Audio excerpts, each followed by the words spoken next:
Hello बच्चों। तो आज मैं लेकर के आया हूँ आपके पास दो तरह के फोर्सेस के बारे में जो कि बहुत ज़्यादा इंपॉर्टेंट है। क्लास 11th में अगर आप खास करके हो तो उसमें वर्क एनर्जी और पावर वाले जो चैप्टर में उसमें conservative and non conservative force के बारे में बताया गया है। तो मैं आपको एक छोटे से वीडियो में मैं कॉन्सेप्ट समझाने वाला हूँ कि कंजर्वेटिव और नॉन कंजर्वेटिव फोर्स है क्या। ठीक है, तो चलिए स्टार्ट करते हैं। Welcome to go to science. मैं हूँ शाहबाज अहमद और आपका स्वागत है, आपका वेलकम है इस ब्यूटीफुल से चैनल में। ठीक है, so what is conservative force. हम बात करें अगर कंजर्वेटिव फोर्स के बारे में तो मैं यहाँ पे लिखना चाहूँगा the force for which the work done first part is path independent and second point मैं लिखना चाहूँगा, second point depends only on initial and final point। बच्चों ये है कंजर्वेटिव फोर्स की डेफिनेशन। ठीक है, लेकिन मैं इसको एग्जांपल के थ्रू अगर मैं समझाऊँ तो एग्जांपल में क्या क्या आएगा सर। तो एग्जांपल में जैसे बच्चों फर्स्ट एग्जांपल है अपना, the example is first example है जैसे मैं बात करूँ वो है अपना ग्रेविटेशनल फोर्स, ग्रेविटेशनल फोर्स के बारे में। ये अपना कंजर्वेटिव फोर्स है। उसके बाद है अपना क्या, दूसरा स्प्रिंग फोर्स, ये भी अपना कंजर्वेटिव फोर्स है। तीसरा इलेक्ट्रोस्टैटिक फोर्स। बच्चों एक बात मैं आपको बताना चाहूँगा, ये तीनों फोर्स जो मैंने लिखा है जिसको मैं कंजर्वेटिव फोर्स कह रहा हूँ, यानी इन फोर्सेस की वजह से अगर वर्क होगा तो वो वर्क कभी भी पाथ पर डिपेंड नहीं करेगा। मतलब किस पाथ से हुआ वर्क इसको कोई मतलब नहीं है, सिर्फ इनिशियल और फाइनल पॉइंट पर डिपेंड करता है। मैं समझाऊंगा अभी इसको कैसे। दूसरी बात ये है कि ये तीनों जो फोर्सेज मैंने कंजर्वेटिव फोर्स के एग्जाम्पल में लिखा है, आपने शायद में भी पढ़ा होगा कि ये तीनों फोर्सेस की वजह से ही पोटेंशियल एनर्जी बॉडी के अंदर आती है। शायद आपने पढ़ा भी होगा ग्रेविटेशनल पोटेंशियल एनर्जी, ठीक है, उसके बाद स्प्रिंग पोटेंशियल एनर्जी, उसके बाद आपने पढ़ा होगा इलेक्ट्रोस्टैटिक पोटेंशियल एनर्जी, आप 12th में पढ़ोगे। ये वाला जो नीचे वाला है ये दोनों आपको 11th में देखने को मिल जाएगा। थोड़ी बहुत झलक या मे भी कॉन्सेप्ट भी अच्छे खासे आपको डिपेंड करता है टीचर आपको कितना बता पाता है बताता है। ठीक है, उसके बाद मैं यहाँ पे आपको एग्जाम्पल, ये तो था डेफिनेशन कि सर जो कंजर्वेटिव फोर्स है वो फोर्स ऐसे फोर्स होते हैं जिसका जो वर्क होगा, अगर उस फोर्स की वजह से वर्क होता है, मतलब इनमें से तीनों में से अगर किसी का वर्क डन होता है तो वो कभी भी पाथ पे डिपेंड नहीं करता है। इसको हम एग्जाम्पल से समझते हैं। कैसे, एक एग्जाम्पल ले लेते हैं। फॉर एग्जाम्पल मान लो कि बच्चों ये बिल्डिंग है, ठीक है, ये बिल्डिंग है। इस बिल्डिंग की जो लेंथ है बच्चों वो क्या है अपना, ये h हाइट मान लेते हैं। ठीक है, एक बॉडी है m मास का, ठीक है, ये m मास है बच्चों, ध्यान रखना। अच्छा, उसके बाद इस m मास की बॉडी को बच्चों, इस m मास की बॉडी को ऐसे ले जाया जा रहा है। कैसे ले जाया जा रहा है बच्चों, ऐसे ले जाया जा रहा है इस छत के ऊपर। मान लो यहाँ पे कुछ लगा है, इस छत के ऊपर इस बॉल को रखा जाएगा यहाँ पर, राइट। ठीक है, तो जब ये यहाँ से यहाँ ले जाया जाएगा तो बच्चों मान लेते हैं ये पाथ 1 है। एक और सिचुएशन लेते हैं। इस बार क्या हुआ है, इस बार ऑब्जेक्ट यहाँ पर है, मतलब ये पत्थर यहाँ पर है और उसको इस पाथ से ले जाया जा रहा है ऊपर, मतलब दो पाथ हो गए, ये पाथ 2 हो गया बच्चों। दोनों पाथ से अगर मैं वर्क डन निकालने की कोशिश करूँ तो आप ही बताओ वर्क का फॉर्मूला क्या होता है बच्चों। वर्क का फॉर्मूला होता है फोर्स इनटू में डिस्प्लेसमेंट, राइट। अच्छा, अगर मैं पाथ 2 की बात करूँ, यानी इस बॉडी को जब यहाँ से यहाँ होगा, सेम बॉडी है, यहाँ से यहाँ ले जाया गया। आप बताओ बच्चों, मान लेते हैं कि ये जो पाथ है इसकी लेंथ है l। क्या लेंथ है बच्चों, ये जो पाथ है इसकी लेंथ कितनी है, l लेंथ है।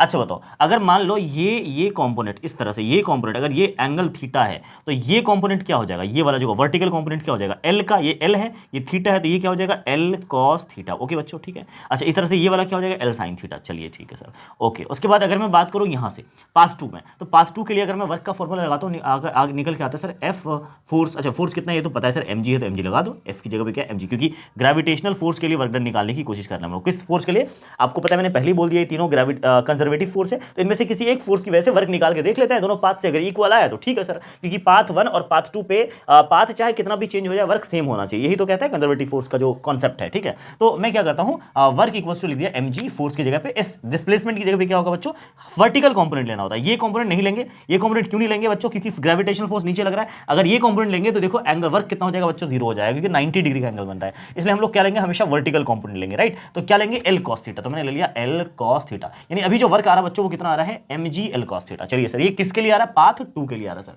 ये पाथ 2 के लिए आ रहा है, तो मैंने वर्क डन बाई पाथ 2 कर दिया।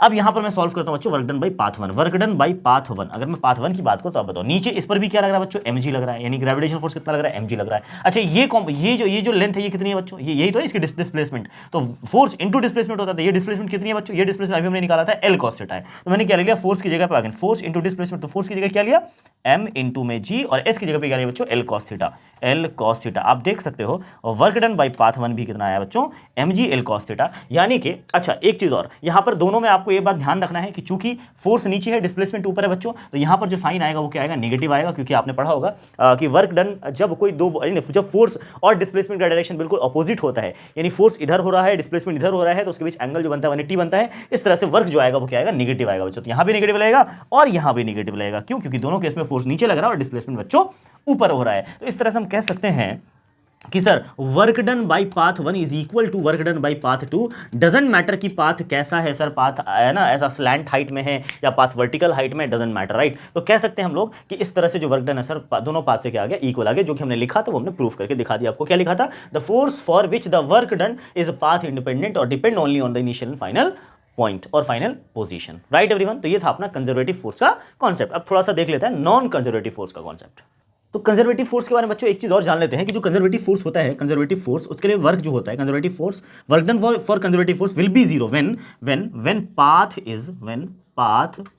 Is closed. जब पाथ बच्चों क्लोज्ड है तो वर्क डन बाई, क्लोज का क्या मतलब है? मान लो एक बॉडी है यहां से एक पाथ से आप ले गए और दूसरे पाथ से इसको लाके ही छोड़ दें। पाथ 1 ये हुआ, ये पाथ 2 हुआ, लेकिन ये क्लोज्ड पाथ है बच्चों। जब आपने यहीं से उठाया यहीं छोड़ दिया, इनिशियल पॉइंट भी यही है और फाइनल पॉइंट भी यही है। मतलब इस केस में जो डिस्प्लेसमेंट है बच्चों कितना हुआ, जीरो हुआ। तो डिस्प्लेसमेंट जीरो तो वैसे भी वर्क जीरो हो जाता है, वर्क इक्वल टू होता है फोर्स इनटू डिस्प्लेसमेंट। तो फोर्स अगर कुछ भी लगा है सर, अगर डिस्प्लेसमेंट जीरो हो गया तो इसकी वैल्यू कितनी होती है, वर्क की वैल्यू कितनी होती है बच्चों, जीरो होती है। लेकिन ध्यान रखना एक बात हमेशा, क्योंकि हमेशा ऐसा नहीं होता बच्चों। फोर्स इनटू डिस्प्लेसमेंट, अगर डिस्प्लेसमेंट जीरो है तो वर्क हमेशा जीरो नहीं होगा। यस एग्जैक्टली, ये बात आपने पढ़ा होगा मे भी पिछली क्लास में, पर इस चीज को नोट डाउन कर लो, क्योंकि यहां पर हमें देखना पड़ेगा कि सर अगर डिस्प्लेसमेंट जीरो है ठीक है, लेकिन फोर्स कौन सा लग रहा है। अगर फोर्स कंजर्वेटिव है तब तो work done by conservative force on closed path will be zero. कब डिस्प्लेसमेंट जीरो हुआ तो भी वर्क जीरो हो जाएगा। कब जब फोर्स कंजर्वेटिव रहेगा। लेकिन अगर फोर्स कंजर्वेटिव नहीं है, मतलब ग्रेविटेशनल या फिर स्प्रिंग फोर्स या इलेक्ट्रोस्टैटिक फोर्स में से एक भी फोर्स नहीं है, कोई दूसरा फोर्स है यानी नॉन कंजर्वेटिव फोर्स है, उसके लिए बच्चों अगर पाथ क्लोज्ड है, डिस्प्लेसमेंट जीरो है, तब भी वर्क जीरो नहीं होगा। मैं आपको प्रूफ करके भी दिखाऊंगा, राइट। यानी नॉन कंजर्वेटिव फोर्स के लिए पाथ चाहे क्लोज्ड हो, चाहे जो है डिस्प्लेसमेंट जीरो हो, वर्क जीरो नहीं होगा। ये मैं आपको प्रूफ करके दिखा, तो इसलिए आप हमेशा याद रखना, ये मत बोल देना बिल्कुल कि डिस्प्लेसमेंट जीरो है तो वर्क जीरो होगा, आंख बंद कर, नहीं, बिल्कुल ये बोलना है कि सर अगर वर्क डन जीरो मतलब क्लोज्ड पाथ है, डिस्प्लेसमेंट जीरो है, तो पहले आप ये बता दो कि फोर्स कौन सा है। अगर आपको फोर्स बता दिया जाए कि कंजर्वेटिव है तो कभी आप तो सीधा बोल देना वर्क जीरो, लेकिन अगर ये बोल दे कि फोर्स नॉन कंजर्वेटिव है तो कभी धोखे से मत बोलना कि work done will be zero. Why? Because अभी मैं प्रूफ करके दिखाता हूं आपको, बिल्कुल थोड़ा सा बर्दाश्त करके रखिए। तो ये आपने देखा कि अगर कंजर्वेटिव फोर्स है, पाथ जो है क्लोज्ड है, डिस्प्लेसमेंट जीरो हो जाएगा, क्लोज पाथ में इनिशियल यही, फाइनल यही, तो डिस्प्लेसमेंट कितना हो गया बच्चों, जीरो, इसलिए वर्क क्या हो जाएगा, जीरो हो गया। कब? जब कंजर्वेटिव फोर्स की बात की जाए तब। लेकिन अगर मैं बात करूं नॉन कंजर्वेटिव फोर्स की, तो बच्चों आपने कंजर्वेटिव फोर्स की क्या क्या डेफिनेशन, क्या क्या वो देखे, अगर मैं इंडिकेशन देखे, क्या क्या पहचान देखे आपने, क्या क्या इसकी कैरेक्टरिस्टिक्स देखे कि sir work done by such force है ना इज इंडिपेंडेंट ऑन पाथ। आप सोचिएगा मैं दोबारा क्यों लिख रहा हूं, मैं लिख रहा हूं बिकॉज इसके पीछे एक लॉजिक है, मैं आपको समझाऊंगा, सीधा नॉन कंजर्वेटिव समझ में आ जाएगा आपको। और यहां पे लिख दिया मैंने इंडिपेंडेंट डिपेंडेंट या depends only on initial and final point.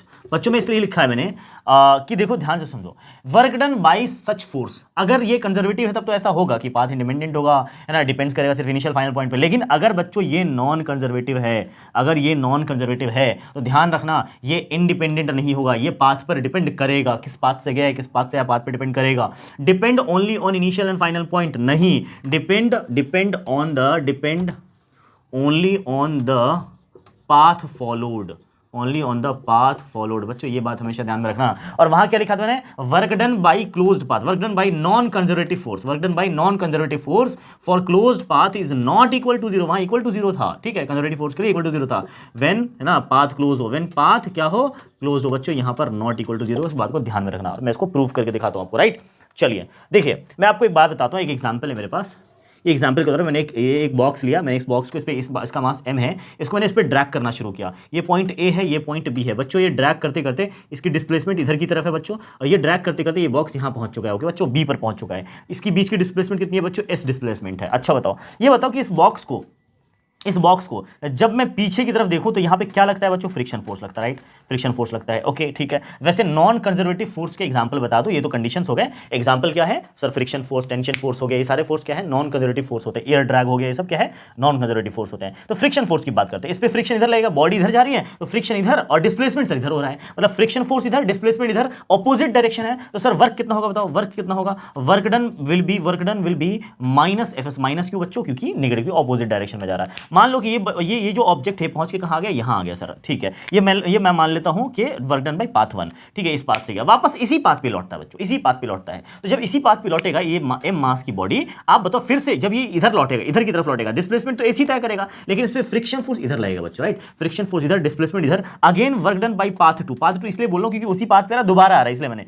तो work done by path 2 again क्या होगा बच्चों, F S minus F S होगा। अच्छा, यहां तक क्लियर है आपको। अच्छा, अब मैं बोलता हूं ये बॉडी यहां से यहां गया था, वापस यहीं आ गया, पाथ क्लोज्ड हो गया, जहां से बॉडी गई वहीं वापस लौट के आ गई, इसको बोलते हैं क्लोज्ड पाथ बच्चों, ये पाथ क्लोज हो गया। अच्छा, पाथ जब क्लोज्ड हुआ तो टोटल वर्क निकाल के देखते हैं सर कितना आता है, अगर टोटल वर्क 0 आ गया तो वो तो सर कंजर्वेटिव फोर्स का एक एग्जांपल हो जाएगा, ये तो कंजर्वेटिव फोर्स की कैरेक्टरिस्टिक्स है। लेकिन अगर पाथ वर्क 0 नहीं हुआ, जबकि डिस्प्लेसमेंट 0 हो रहा है, जब बॉडी यहां से उठी थी, यहां गई, यहां से वापस यहां आ गई, इनिशियल पोजीशन पे वापस आ गई, तो डिस्प्लेसमेंट 0 हो गया, तो वर्क 0 होना चाहिए था, लेकिन चूंकि ये नॉन कंजर्वेटिव फोर्स है इसलिए बच्चों वर्क 0 नहीं होगा। मैं आपको करके दिखाता हूं।